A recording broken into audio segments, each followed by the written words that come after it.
Jadi kira-kira nanti ke depan Forum Komunikasi Pemuda ini mungkin agenda kerja atau apa, fokusnya di titik beratnya di mana? Kita mengharapkan supaya yang lebih muda, tapi kan tidak seharusnya juga harus orang muda juga. Artinya kalau untuk saya yang lebih berjiwa muda, entah dia tua tetapi berjiwa muda, jangan sampai kita pilih yang muda juga yang berjiwanya tua ini juga kacau juga kan. Supaya anak muda itu punya ide-ide kreatif, ide-ide yang sangat mendorong sehingga semua sendi bisa kita sentuh, karena ini kan sesuai dengan zamannya gitu kan. Ini zaman ini kan zamannya kita anak-anak muda sebenarnya, zaman kita lah, zaman-zaman kita di zaman-zaman seperti ini. Mari kita rapatkan barisan, kemudian kita hilangkan sekatan-sekatan, kita bangun pikiran-pikiran yang positif, kita siap untuk bekerja bersama-sama, sama-sama bekerja untuk melihat Ende ini, dari Ende untuk keluarnya seperti apa. Kita harus bangun secara baik, dan itu butuh orang-orang muda.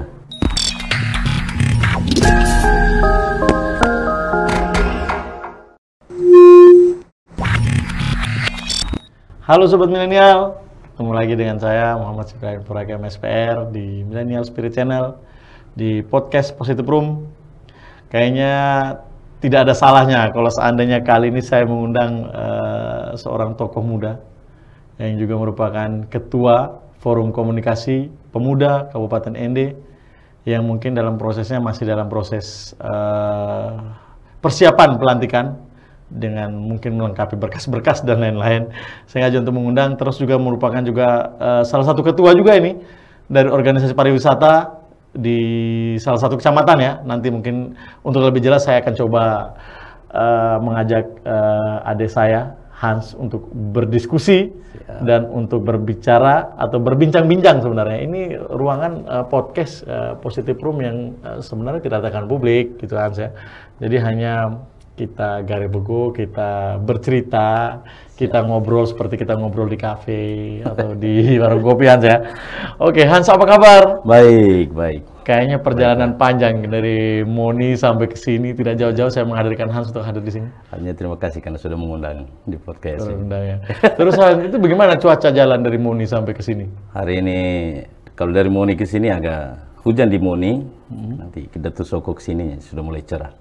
Datu semua cerah, jadi makanya sedikit agak ini tadi ragu untuk datang, tapi harus pastikan untuk datang. Kalau seandainya Hans tidak datang, saya kecewa lah, karena saya berharap seorang tokoh muda ini bisa datang, ya memberi informasi lah, sekaligus kita bercerita sedikit tentang apa saja sih yang diharapkan dan dihadapkan kepada anak-anak muda, khususnya anak Ende ke depan. Apalagi Hans ini seorang ketua perkumpulan himpunan Forum Komunikasi Pemuda Kabupaten Ende. Hans, ini kegiatan sehari-hari apa saja nih kalau kita bisa ngobrol-ngobrol? Kegiatan sehari-hari saya bersama teman-teman di kampung, kita pelaku pariwisata. Jadi karena situasi saat ini dengan dilanda pandemi corona ini, makanya ya kita agak sedikit terhenti dengan kegiatan jasa pariwisatanya. Karena banyak tamu yang sekarang sudah tidak lagi ke Moni, tidak lagi berkunjung ke Kelmutu untuk tamu-tamu internasional. Kalau tamu lokal masih ada, tetapi bahwa kegiatan sehari-hari kita sebagai pelaku pariwisata seperti itu. Tetap berjalan seperti biasa dengan kegiatan sehari-hari. Saya kembali lagi ke mana tadi? Ke himpunan. Himpunan Forum Komunikasi Pemuda itu. Kalau himpunan Forum Komunikasi Pemuda itu dibentuk, itu anggotanya siapa saja kira-kira? Mewakili seluruh kabupaten atau? Forum Komunikasi Pemuda mewakili seluruh kabupaten yang ada di Kabupaten Ende ini. Mewakili dari setiap kecamatan? Dari setiap kecamatan ada perwakilannya. Ada koordinator masing-masing. Kita di sini ada 50 orang yang menjadi pengurusnya. Untuk pengurus inti yang ada di dalam kota sini, terus disebar di 21 kecamatan. Masing-masing kecamatan itu ada pengurusnya masing-masing. Inisiatif awal terbentuknya Forum Komunikasi sebenarnya dari? Inisiatif awalnya itu yang menjadi penginisiatornya adalah Dinas Kepemudaan dan Olahraga yang mengambil inisiatif ini di tanggal 25 sampai tanggal 27 Oktober kemarin, tahun kemarin 2021. atas dasar motivasi yang sama, spirit yang sama dari Sumpah Pemuda. Sumpah Pemuda. Dari Sumpah Pemuda. Terus harus diingat bahwa Kabupaten Ende ini juga merupakan tempat lahirnya Pancasila. Nah, dengan berbagai keragaman, minimal ya pemuda ini dianggap sebagai tulang punggung yang bisa merekatkan semua. Bisa merekatkan semua itu. Nah, ini kan pemuda ini kan sebagai tulang punggung untuk kehidupan kita bermasyarakat ya, di mana-mana sajalah, di lingkungan, di kelurahan, RT, RW, kegiatan apa saja pemuda ini pasti harus selalu diandalkan untuk melakukan apa saja begitu. Nah, sekarang saya mau tanya, selama ini kira-kira apa yang ada di pikiran Hans ketika kita melihat Kabupaten Ende di mata anak muda? Kira-kira isu yang berkembang atau harapan anak muda, ya di mata anak muda lah, apa yang terjadi dengan Kabupaten Ende sebenarnya? Kalau menurut Hans selaku ketua ya, dan juga mungkin selaku anak muda lah, dan selaku pelaku pariwisata, anak muda pelaku pariwisata di Muni, kira-kira sentuhan apa yang sekarang sudah dilakukan oleh pemerintah Kabupaten Ende, baik hal positif atau negatif yang mungkin bisa kita cerita-cerita begitu? Kalau dari pandangan kami yang bergelut di kepemudaan, dari anak muda, bahwa pemerintah Kabupaten Ende pada dasarnya di mana-mana pasti ada baik kerjanya, ada juga yang tidak baik, ada yang menyentuh, ada juga yang tidak menyentuh. Tetapi bahwa dari sisi kepemudaan, saya melihat bahwa belum tersentuh secara keseluruhan. Belum tersentuh secara keseluruhan. Makanya yang diharapkan itu bahwa minimal di setiap kecamatan, di setiap desa, di setiap tempat di pelosok-pelosok yang ada di Kabupaten Ende ini, orang-orang muda seharusnya mulai bangkit. Diharapkan sudah mulai harus bangkit, sudah mulai harus berkreatif, sudah harus mulai melakukan hal-hal positif yang lebih banyak untuk turut membantu juga. Tidak saja harus tunggu disentuh dulu oleh masyarakat, tetapi satu hal yang harus menjadi catatan untuk kita, bahwa pemerintah seharusnya lebih bekerja keras untuk lebih menjamah anak-anak muda ini. Seperti itu. Karena selama ini kelihatannya belum ada. Belum ada. Lebih banyak kepada, kalau ke sumber daya ininya belum. Lebih banyak ke infrastruktur, ke ini, tapi belum. Kelihatannya belum. Ya, karena kan setiap pemimpin kan pasti punya pasti punya kebijakan masing-masing. Dia punya pemikirannya masing-masing. Apalagi di MJ Jilid 1 dan MJ Jilid 2 kan visinya mereka kan membangun desa, menata kota. Nah, ini kan pasti ada beberapa poin-poin penting yang memang menjadi target yang diharapkan oleh pemerintah. Tentunya mungkin saya mau tanya, kira-kira menurut Aji Hans, pemuda itu yang pemuda harapkan dari pemerintah itu konkretnya seperti apa ya kira-kira? Bukan janji. Bukan janji ya? Tapi kerja. Bukan janji tapi kerja ya? Pemimpin yang baik itu adalah pemimpin yang kerja. Pemimpin yang tidak menunggu untuk dilayani, tetapi harus melayani. Melayani. Itu pemimpin yang baik. Jadi yang diharapkan dari semua, saya rasa hampir semua orang, tidak saja hanya pemuda, elemen masyarakat, bahwa ya, ketika kita memilih seorang pemimpin atau siapa saja yang memimpin kabupaten ini, dia tugasnya adalah melayani. Itu yang perlu menjadi catatan, bahwa bukan untuk dilayani. Oke.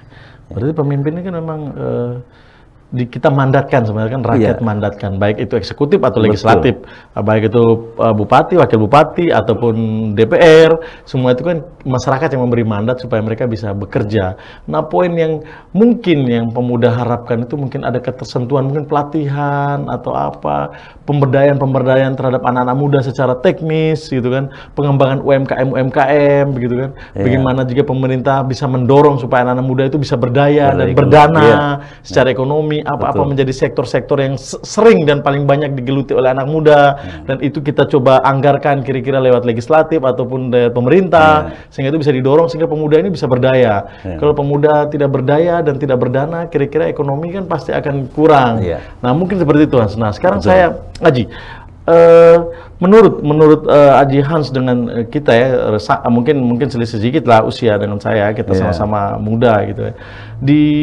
Di zaman seperti sekarang ini, atau di zaman yang sekarang sudah agak milenial ya, sudah milenial itu dari tahun 2000 lah, umur kita lah sampai sekarang ini kan, di zamannya kita seperti sekarang ini, kira-kira faktor penting supaya menjadi pendorong atau penyemangat anak-anak muda itu dari sisi apa sih sebenarnya yang pemerintah bisa berikan begitu? Nah, seperti tadi saya sampaikan yang sektor-sektor yang ekonomi kreatif, yang sangat digeluti anak muda dan lain-lain. Selain itu, yang paling diharapkan oleh anak muda dari pemerintah? Yang paling diharapkan dari anak-anak muda ini, minimal seperti yang disampaikan tadi, bahwa banyak kegiatan kepemudaan itu yang perlu didorong oleh pemerintah itu, yang seperti itu seharusnya di backup secara baik. Harus di backup secara baik. Dananya baik, selain pelatihan-pelatihan apa segala, sehingga timbul ada kreativitas, timbul sportivitas di bawah di anak-anak muda ini, sehingga semangat kepemudaan itu tidak hanya untuk sekedar berkumpul terus minum mabuk terus apa seperti, tidak. Kita mengharapkan yang lebih dari itu. Minimal pemimpin bisa menjadikan pemuda-pemuda kita, pemuda-pemudi kita ini, ya saya rasa Enda ini menjadi tempat yang ramah lah untuk orang datang, sehingga teman-teman kita yang pemuda ini bergeliat di banyak sektor, sehingga lebih maju saya rasa kalau kita dorong banyak mereka, saya rasa Enda ini bisa lebih maju. Jangan sampai pas Bung Karno kesini ya, kan Bung Karno kan di sini ya dulu ya. Jangan sampai yang bahasa berikan aku 10 pemuda itu mungkin cetus dari Enda juga mungkin ya. Bisa jadi. Anak-anak muda Enda harus punya semangat. Bisa jadi. Berikan aku 10 pemuda, niscaya aku akan guncang dunia. Mungkin begitu ya. Nah terus Hans, kira-kira yang seperti itu, kira-kira seperti sektor pelatihan dan segala macam, kira-kira yang sudah diberikan oleh pemerintah seperti apa? Apakah kita sudah merasa cukup atau kurang, atau seperti apa di pemerintahan kabupaten sekarang? Kalau untuk sektor yang tadi, kalau kami yang alami di bagian pariwisata, banyak teman-teman pemuda yang bergelut di bidang pariwisata, itu kami sudah artinya bukan cukup, tetapi soal pelatihan-pelatihan yang bergeliat di bidang pariwisata, soal bantuan-bantuan yang sifatnya mendorong untuk kegiatan pariwisata, saya rasa sudah banyak sih, pemerintah sudah mendorong, sudah banyak. Tetapi bahwa yang namanya kabupaten ini kan tidak hanya satu sektor yang kita bicarakan, ini kan semua sektor. Dan pemuda ini kan bukan hanya dari satu daerah atau daerah, kan dari berbagai macam daerah. Dari 21 kecamatan ini kan variatif. Nah, yang perlu diperhatikan itu adalah minimal harus lebih banyak dorong ke sumber dayanya. Buat banyak pelatihan, banyak dorong kreativitasnya, mungkin melalui kerja-kerja nyata seperti kelompok-kelompok bengkel atau kelompok apa, usaha apa yang bisa membuat mereka lebih tekun lagi ke situ, tidak hanya berpikir atau didorong lagi ke tingkat olahraga seperti itu. Kita dorong sebaik mungkin supaya ya merata, semangatnya lebih baik lagi. Karena kalau semangat anak muda dibiarkan begitu saja, nanti lebih banyak larinya ke hal-hal negatif. Hal-hal negatif. Benar sekali, lebih senang hanya untuk duduk nongkrong, lebih senang hanya untuk duduk minum-minum daripada harus berpikir untuk bekerja. Berlihat, karena itu harus diperhatikan. Oke, ini aja saya sedikit cerita. Dulu kan kalau di Kupang kita ingat ya, kota Kupang itu usah jauh-jauh. Kota Kupang itu dulu di zaman dulu ya, kita masih kecil-kecil tuh di Kupang itu kalau sudah jam 7 malam itu orang sudah takut keluar. Karena anak-anak kan mabuk, nakalnya sudah terlalu. Tapi sekarang di zaman sekarang anak muda di Kupang tidak seperti itu. Sekarang di Kupang mau keluar jam 2 malam, jam 1 malam sudah aman gitu. Oke lah, dia tidak meninggalkan yang namanya minum tidak meninggalkan itu, tapi pola dia berpikir anak-anak muda ini. Sekarang kalau habis minum bisa pulang ke rumah, tidak buat kegaduhan, keributan di mana-mana. Jadi ketika waktu kerja mereka berusaha, mereka benar-benar tekun sekarang. Kalau hidup tidak ada, hidup hanya kita nikmati begini saja, kira-kira apa yang mau kita bawa untuk seandainya kita level yang lebih tinggi lagi, menjadi orang tua, menjadi orang yang lebih tua lagi dan punya anak keturunan, apa yang akan mau kita sampaikan ketika kita di mudanya hanya seperti itu. Jadi sekarang pola yang ada di kota Kupang itu sudah berbeda jauh, hampir saya rasa yang ada di NTT itu baru kota Kupang yang bisa seperti itu. Jadi sumber dayanya dan benar-benar sudah berbanding terbalik dengan kota Kupang yang zaman dulu, yang keras, yang memabuk, orang di jalan mereka tikam dan segala macam. Jadi saya ingin ya mungkin anak muda mungkin ada seperti itu ya. Atau mungkin ya dibukalah lahan-lahan yang baiklah untuk mereka bisa berkarya secara baik. Nah aja ini yang paling kita rasakan sebagai seorang anak muda adalah kesempatan. Ya kan, anak muda ini kan ibarat tumbuhan yang baru tumbuh, istilahnya itu baru tumbuh. Kalau kita berikan kesempatan dia untuk hidup bagus dan besar, dia hidup sempurna dan dia bisa masuk, pasti dia akan memberikan hasil yang begitu bagus untuk kemajuan dia sebagai orang tua dan juga keluarganya sebagai seorang anak muda yang dapat membangun kabupaten dari segi perekonomian dan lain-lain. Nah, sini saya ingin bertanya, mungkin agak sedikit isu-isu terkini lah, Jihan. Kita ngobrol-ngobrol lah selaku anak muda. Kira-kira pemimpin seperti apa yang anak muda harapkan dan butuhkan?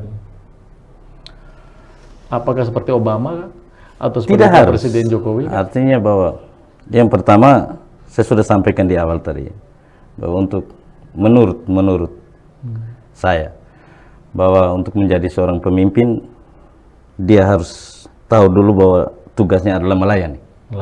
Bukan untuk dilayani. Yang kedua, setidaknya pemimpin itu bisa merekatkan.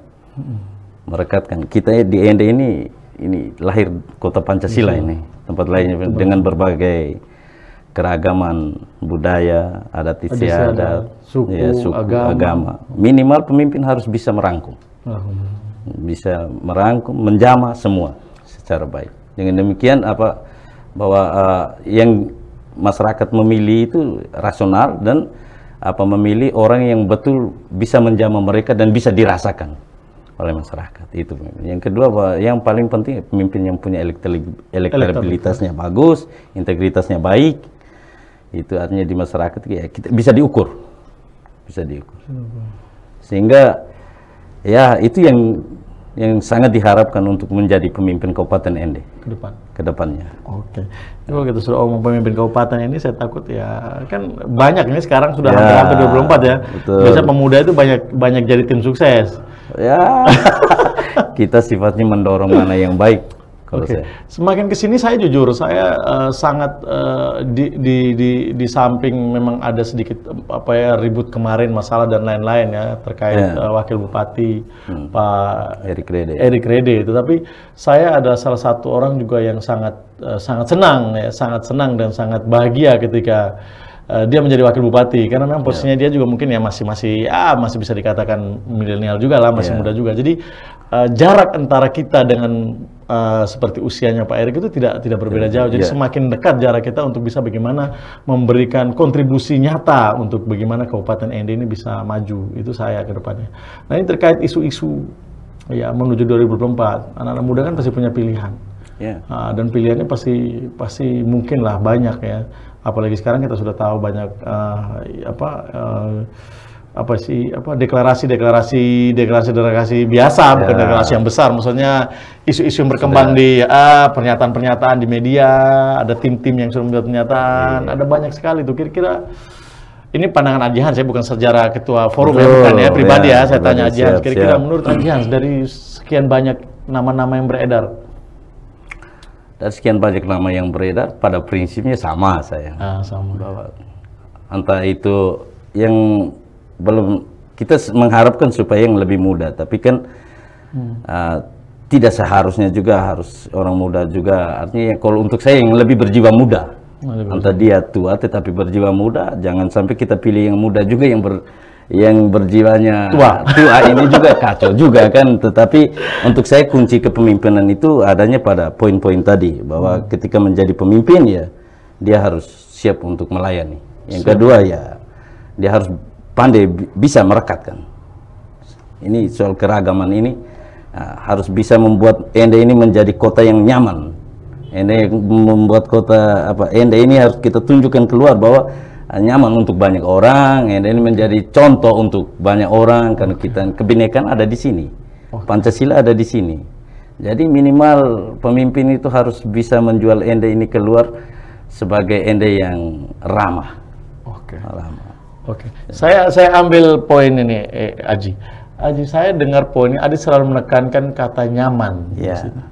Saya mau tahu nyaman dalam perspektif anak muda itu nyaman yang seperti apa? Nyaman dalam perspektif kami dalam arti bahwa tidak terlalu banyak persoalan yang signifikan di masyarakat. Seperti kalau misalnya kita menjadi pemimpin yang melayani, kita tahu kesusahan masyarakat di sana seperti apa. Nah, coba menjamalah ke sana. Kan banyak hal yang sekarang ini kita lihat bahwa yang kelihatan hanya di bagian tertentu saja, tetapi yang paling pinggir itu belum terjamah semua. Hal kecil saja ini kalau kita bicara, ini kan saya ambil contoh kecil saja. Nah, sampai saat ini kita contoh lihat saudara-saudara kita yang ada di bagian Ndona Timur, selatan lah. Ini di bagian selatan, kan kasihan. Sampai saat ini kan apa jalannya saja masih seperti itu terus dari tahun ke tahun. Sampai kapan baru kita bisa? Jadi yang dimaksudkan nyaman itu ya minimal semua masyarakat sudah merasakan itu. Bahwa ketika kami memilih pemimpin seperti ini, dia sudah bisa menyapa kami sampai di bawah, sudah bisa menjawab kebutuhan kami yang paling mendasar, dan tidak harus pribadi atau siapa, tidak. Menjadi pemimpin itu kan bukan pemimpin untuk keluarga atau kelompok tertentu, minimal kan pemimpin hanya kita sudah dipercayakan oleh masyarakat. Dia bukan lagi menjadi milik keluarga tertentu atau kelompok tertentu, tapi milik masyarakat Kabupaten Ende. Dan dia harus layani secara, itulah kinerjanya. Siap. Saya sangat menerima poin nyamannya bahwa pemerintah dalam hal ini pemimpin harus bisa menjamah, sehingga ada sisi-sisi yang belum terjamah itu bisa dilaksanakan, sehingga ada kehidupan yang lebih baik kemudian hari. Nah, makanya saya menekankan di situ karena begini, jangan sampai kita terlalu nyaman di posisi sekarang, ya kan? Paham ya? Ya, paham. Nah, jadi saya takut konotasi nyaman itu bahwa ya sudahlah yang begini ya sudahlah begini saja. Nah ini kan menjadi catatan kritis untuk anak muda. Jadi anak muda itu harus kritis. Anak muda itu harus kritis. Ini bukan saya mau beritahu apa hal-hal yang tidak baik, bukan. Ini pemikiran sebenarnya yang bagus. Jadi bukan berarti nyaman dalam konotasi bahwa ya yang begini sudah, yang penting tidak ribut, tidak apa ya. Bukan seperti itu nyamannya. Yang merasa biasa-biasa saja. Nyaman dalam pikiran saya itu bahwa nyaman dalam hal semua pembangunan itu hadir. Pemerataan di mana-mana, baik itu semua level masyarakat, mau anak muda, kok anak kecil, semua titik dirasakan dan pembangunan itu ada. Betul. Sehingga kenyamanan itu benar-benar terstruktur sesuai dengan perkembangan itu. Jangan nyaman kita di posisi yang seperti ini, kayak di perahu atau di kapal kita diam nyaman gitu kan. Tunggu ombak besar baru kaget, Jadi bukan seperti itu. Maksud saya nyaman itu kita tetap jalan melawan ombak itu. Betul. Dengan posisi apapun kita tetap bisa survive. Nanti kalau saatnya jangan sampai anak muda tertidur terlalu lama dengan nyaman seperti di Nabobo, saya takutnya. Itu yang tidak boleh terjadi. Yang dimaksudkan dengan nyaman itu ya minimal ya masyarakat merasa bahwa tidak salah dia memilih pemimpinnya. Ketika pemimpin itu betul melayani, menjamah semua orang, kan mereka pasti merasa nyaman. Dibandingkan harus memilih terus ini pemimpin menjadi pemimpin kelompokan atau pemimpin keluarga, kan pasti masyarakat ini kan merasa tidak nyaman. Itu makanya timbul gejolak-gejolak yang tidak baik. Kalau sudah timbul gejolak pasti tidak nyaman. Yang kita butuhkan itu bukan bahwa tidak ada semua pemimpin, tidak ada yang sempurna, pasti ada salah, ada ini, tetapi minimal untuk mengurangi itu penting. Oke, Jans, ini kembali lagi ke Forum Komunikasi Pemuda Kabupaten Ende. Kira-kira kapan deklarasi ya? Rencananya bulan Juni. Bulan Juni besok nih ya? Bulan Juni besok. Kalau seandainya saya bisa hadir, saya sempatkan lah. Kalau dikasih undangan, saya hadir lah. Saya merasa saya juga jadi pemuda juga ini. Tapi kalau seandainya ada kegiatan untuk undang-undang saya, bolehlah. Rencananya bulan Juni. Lumayan, siapa tahu kampanye gratis DPR Provinsi. Siap. Jadi, kira-kira nanti ke depan Forum Komunikasi Pemuda ini mungkin agenda kerja atau apa, fokusnya di titik beratnya di mana begitu? Agenda kerja untuk sementara kan kita masih mengurus beberapa hal yang administrasi, legalitasnya, terus banyaklah dia punya ini sekretariatnya juga kita lagi urus, terus yang jelas bahwa di tahun-tahun yang akan datang kita lebih fokus kepada ranting dulu, kita pembentukan dulu ke koordinator di setiap kecamatan. Kalau sudah dibentuk, kita akan buat pengukuhan di satu tempat, baru kita deklarasikan diri bahwa pemuda sudah ada di yang namanya Forum Pemuda sudah ada di ini. Aji ini Forum Komunikasi ini fungsi kerjanya untuk apa sebenarnya? Untuk menyatukan pemuda begitu? Menyatukan pemuda dalam arti ada sih program kerjanya artinya kita berusaha untuk pendasarannya pertama ya soal itu bahwa sebagai wadah organisasi yang bisa merangkul anak muda seluruh Kabupaten Ende. Wah, 2024 kalau bisa tidur, Hans. 2023 Ajihan sudah tidak bisa tidur. Pasti orang cari ketua. Cari tim sukses. Nah, saya juga cari-cari. Pasti kan begitu ya biasanya. Kalau seorang yang punya peran penting untuk pemuda biasanya ya, mau tahun-tahun pemilu atau dekat-dekat biasanya jadi tim sukses. Kita harapkan supaya semua pemuda bisa bergabung, berpikir bersama, bagaimana caranya untuk mendorong. Anak muda bisa maju. Ya, anak muda harus bisa maju lah, sudah harus atau lebih ekstrim begitu, harus anak muda begitu. Tidak juga. Tidak ekstrim semua, seperti itu. Sebenarnya kita coba fleksibel. Fleksibel. Oke. Ajian kayaknya banyak sudah yang saya tanya-tanya di Ajian, banyak masukan juga ke saya, banyak pikiran, banyak juga yang sudah Ajian sampaikan ke saya, ini menjadi poin untuk kita semua ini. Kira-kira anak muda itu memang harus bersatu, bagaimana kita bisa menjadi daya dorong sebenarnya. Kita ini mesin sebenarnya. Anak muda ini kan kalau ibarat lokomotif itu kita ini mesin. Betul. Orang tua itu adalah mesinisnya. Orang tua itu kalau kita di dirut atau perusahaan besar, orang tua itu adalah di komisaris sebenarnya. Ya kan, direktur, nah itu kasih anak muda supaya larinya kencang. Seperti saya bilang tadi, kalau di lokomotif kita itu di mesin, yang masinisnya itu orang tua bisa mengarahkan ini baik, ini buruk. Tapi ketika kita ini tidur, kita tidak bergerak menjadi apa ini kabupaten. Makanya kalau kita mau bicara mungkin ada anggaran untuk anak muda berapalah untuk bisa mengembangkan UMKM di seluruh kabupaten. Wah, itu luar biasa. Itu kan pasti luar biasa. Kok kita dorong itu kan? Ya. Sekarang juga banyak anak-anak muda yang duduk di DPR. Mungkin saya harap ya di DPR kabupaten juga nanti kemudian ada anak-anak muda yang lebih berpikiran fresh, punya pemikiran yang lebih maju, atau mungkin bukan salah satu, atau mungkin ya semua nanti yang duduk di sana adalah anak-anak muda yang ada di forum komunikasi. Wah, yang duduk di DPR. Terima kasih banyak. Harusnya amin gitu. Amin. Sehingga ini menjadi sesuatu yang yang kita harapkan sebenarnya, bukan kita harapkan dalam hal negatif, bukan. Maksudnya supaya anak muda itu punya ide-ide kreatif, ide-ide yang sangat mendorong sehingga semua sendi bisa kita sentuh, karena ini kan sesuai dengan zamannya gitu kan. Ini kan zamannya kita anak-anak muda sebenarnya, zaman kita lah, zaman kita di zaman-zaman seperti ini. Kalau kita tidak bisa turun dan kita tidak bisa bergerak untuk bisa maju dan untuk bisa membuat kabupaten ini naik gitu. Naik dalam artinya bersaing lah, naik bersaing dari segi ekonomi, pembangunan dan lain-lain. Paling tidak ya sumber daya dan sumber dana.